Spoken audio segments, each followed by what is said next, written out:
Mando fan, welcome back to another video. Today we are out here at Liske Park, and this is probably the only wide open course that you are going to find in Charlotte, North Carolina. Actually, it is the only open course that you're going to find in Charlotte, North Carolina. This is a 7,800 foot course. As you can see, it is just wide open. There are probably about 3 or 4 technical holes that you actually have to think about your shot. Those are going to be holes 4, 5, 6, and 7, I believe. I'll show you when I get to them, but like I said, very, very wide open. So make sure you are stretching, don't want to get injured, anything like that. So hole 1 is 294 feet, straight away down into, you can either throw a backhand hyzer, forehand hyzer, dead straight, whatever you want to do.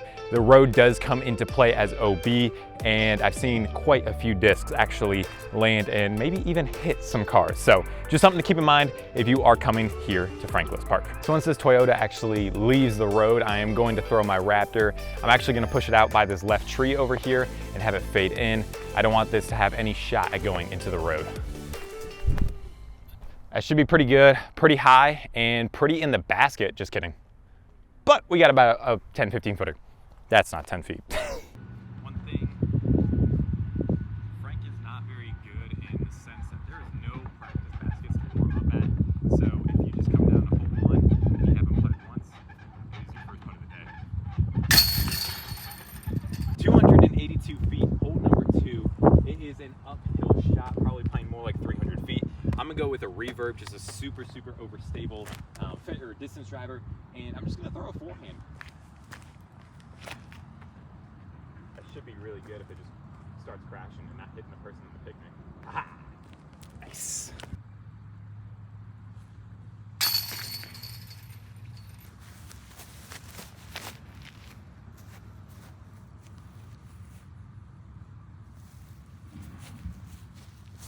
So I've seen a lot of picnics at Liske Park, but I have never seen somebody having a picnic on a tee basket here. That was funny. Another thing to note is on hole 2, like I said, it's 282 feet, but it is very, very uphill. So that's why a reverb got there, actually short of the basket. So that's another thing just to keep in mind. We are here at hole 3. I teed off to the side. If I was actually on the tee box, it would have been good, but there's my disc. There's a basket. Let's go.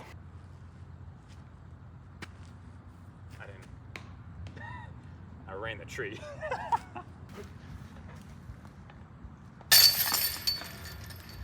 Unless you got a bomber of a backhand, you have to get in this gap, and I don't have a bomber of a backhand, but I'll always take par on this one. I'm gonna do a little hole preview here. As you see, it's 369 feet, par 3, lots of trees to go through, and somehow this is a par 3. Don't really know how. Usually my play is just to go dead straight in the middle, have a nice little fade at the end, and just have a little upshot for par. Oh yeah. That is usually playing as casual all the way down there, but I'm in the open. Should have a really easy upshot. I also just won this one, so let's see what this does. Oh, nice. Yeah. I forgot to pack my best driver for a wide open course. Don't recommend doing that. Hole number 5, 450 feet, par 3. Some tournaments play as a par 4. Basket is up and on really kind of a downslope of the hill, so I'll show you how to play along with that. So without my best driver, I guess I'm going reverb. My reverb should fight back into play. All of that is a parking lot and it is out of bounds. I'm in play. Totally my fault, guys. I forgot to press record after hole 1 tee shot on my wireless audio. So hopefully it was good enough. Hopefully I also don't make another mistake. Anyway, you're gonna see a severe downslope on the other side of this hill. So you wanna honestly match the slope of the hill. I can't really see the slope of the hill from over here, but I know it enough to not throw a hyzer forehand or a hyzer backhand. You just gotta kind of have to get lucky. That should be really good. That might roll away though. No, it didn't. It's on top of the hill. I got a downhill putt, probably about 25, 30 feet. It's really up to you if you want to run it or not. Let's go see if I want to. So I'm wondering if I threw this any harder, if it would have like kind of landed like this, it might have picked up and rolled just a little bit towards the basket. And if it does that, it's going down in those woods or down over there. I've done that plenty of times. Now I got about a 25, 30 footer. for my birdie if it's a par 4, for my par if it's a par 3. Oh, it's high. That's not ideal. Yeah, so if you go into here, you are left with nothing. You got a bunch of branches in your way. You just have to putt dead nose up and honestly try and hit band. Like that. Nice putt.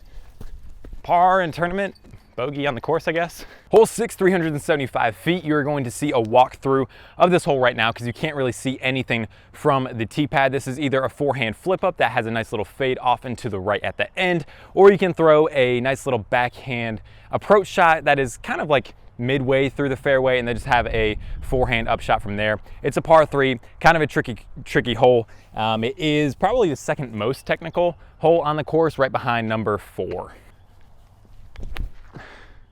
That is gonna ride left. That Wraith is so flippy now. And I've never been down that far, and I think I got a putt. Hands down, without a doubt, one of the best drives I've ever had in disc golf, and obviously on this hole.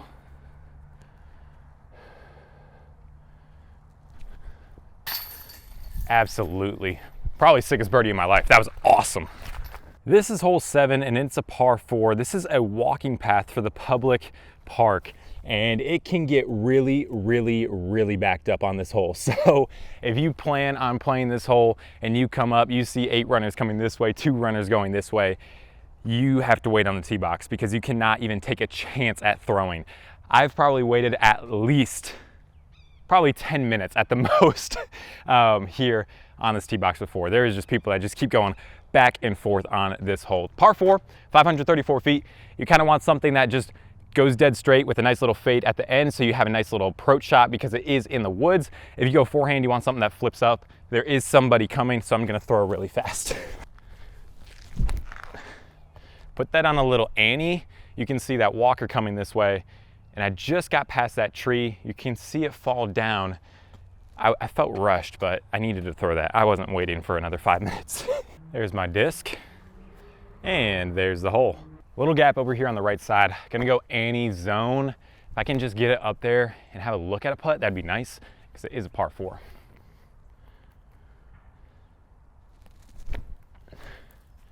Don't hit any trees and flex out. Sweet shot, that was awesome. I told you it was either gonna be good or really bad. Tough little putt here. See if we can make it. Gotta go over this tree, over the branch, I should say.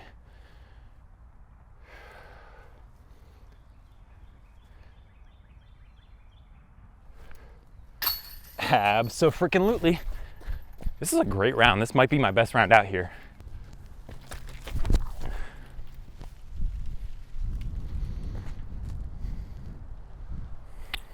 Hole 8, as you can see, there is a tree right in the way. You either have to go left or right. If you have a forehand, go left. If you have a backhand, go right. Simple as that. I threw mine really low. Got a nice little ground play skip at the end. Should have about 250 in. Let's find out. So I don't have a bush now, so I can't shoot it, but I would say it's probably around 250, maybe 275, something like that. Gonna go Lozado on a little hyzer line, probably just off the left side of these trees. The wind is fighting right to left, so it should honestly be dumped right by the basket if I'm good. I think I'm good. I think that proved that I'm okay, but not great. All I know is I got a 15-footer. Probably should have went A2, maybe zone or something like that. But either way, got myself a nice little look for another birdie. Nice. Very nice. This next one is another par 4, 630 feet. When it rains, you can see there is a lot of just no drainage. It just actually collects and it becomes this really gross brown pond. So if you throw into that, you honestly have no shot at getting your disc back until it actually drains out and becomes dry. So definitely don't want to go in there. But again, 630 feet, par 4, just gonna let one rip. That might flex out, it might hold its line. There is a wind helping. Oh boy. Woo, it was just short of that little pond that I just talked about. It's important to know your discs out here, especially when it gets really windy. I know this thing fades hard, as you guys saw back on hole 1. So I'm actually gonna take it at this tree over here on the left side on a little bit of a hyzer and have it just fade in towards the basket. That thing kind of flipped up, but like I said, I know my disc, it has hard fade, got a little bit of ground play, rolled to the basket, got about another 20 footer. What do you say? Let's get another one, yeah?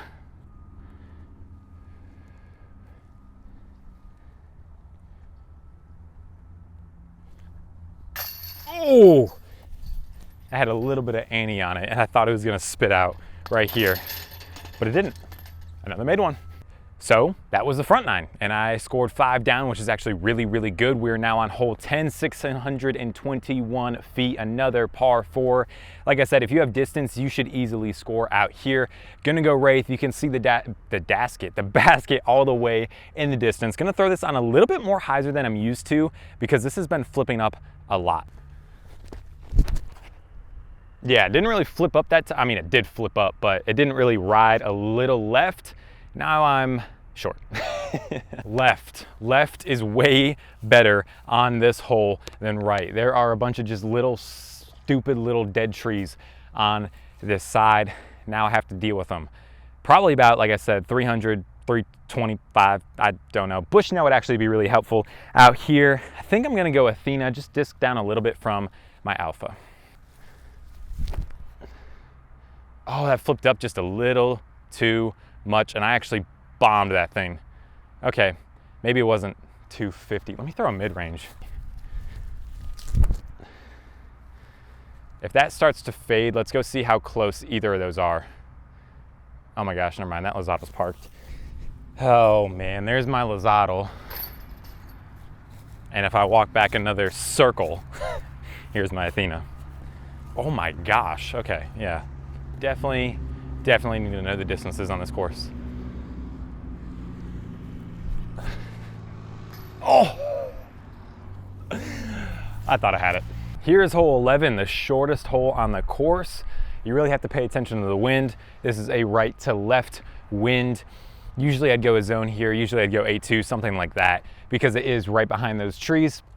Just a simple forehand over near that bush over there and just have it push in. But because it is right to left, I'm afraid it's gonna hold that zone or A2 out. So I'm gonna take something with a little bit more stability, maybe like an MX1 or a Raptor.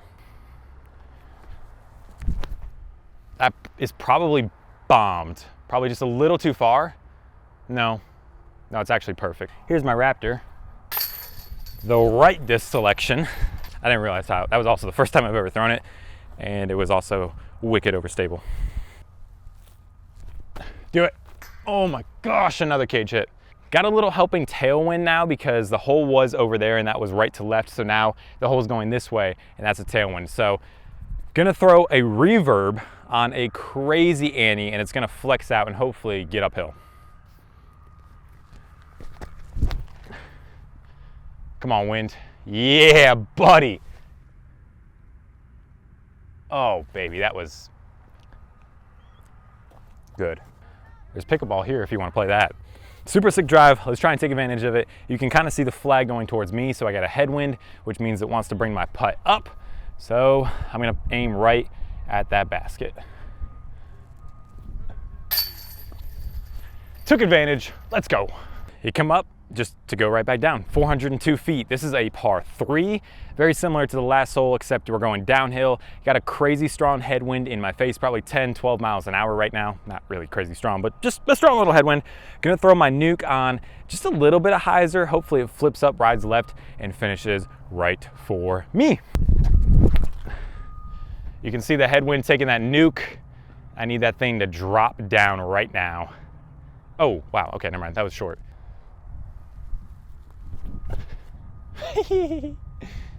That would have been kind of cool if it dropped in, but I forgot to take the wind into account. Hole 14, 651 feet, another par 4 after coming off of 3 straight par 3s. You really want to go 350 to 400 if you have that shot in your bag. So then you just have a nice little 250 to 300 shot into this hole. I might go nuke, I might go distortion, I might go wraith, obviously driver. I got a nice little right to left wind. Let's go distortion on a little bit of Annie here. So yeah, There was no wind when I threw that. So because my distortion landed there, I'm gonna go ahead and go distortion again, and I'm gonna aim it at that dead tree. I'm probably 325, 350 out. Wasn't, again, my best drive. So I'm gonna throw this one pretty flat, and hopefully it ends up in circle one. It's gotta get there. This was probably the worst hole I've had on the course so far. Oh, I yanked it. My worst hole of the day, and it's a par. I can't really be too mad about that, but you know, definitely want to capitalize on these par fours out here. For it being hole 15, and I've only seen 2 picnics here at Frank Liske, is actually a world record. 345 feet.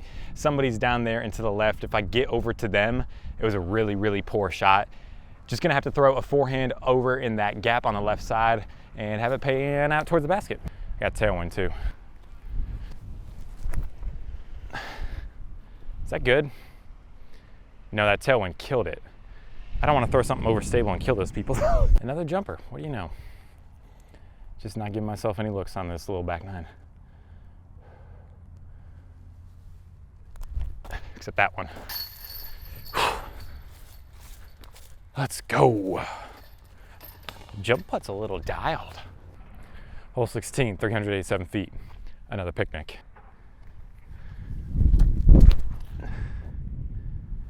Not good. Back nine's killing me. Yeah, unless you hit a tree back there or something, there's really no reason for you to get a bogey on this course, because it's literally just a simple, I'll go in. It's just a bunch of little simple up shots if your tee shot isn't any good. Hole 17, 393 feet downhill. It's really just a simple backhand shot. I don't really have backhand distance, so I'm gonna backhand it, but it won't get to the hole. Oh, come out of it. If that got through, I might be near the basket. Fade on me, fade on me. Well, all right, that'll do it. All right, so there's your tee box. Here's the top of this hill. And again, you just have a nice little approach shot to the basket. That's hole 18. Thanks for watching, guys.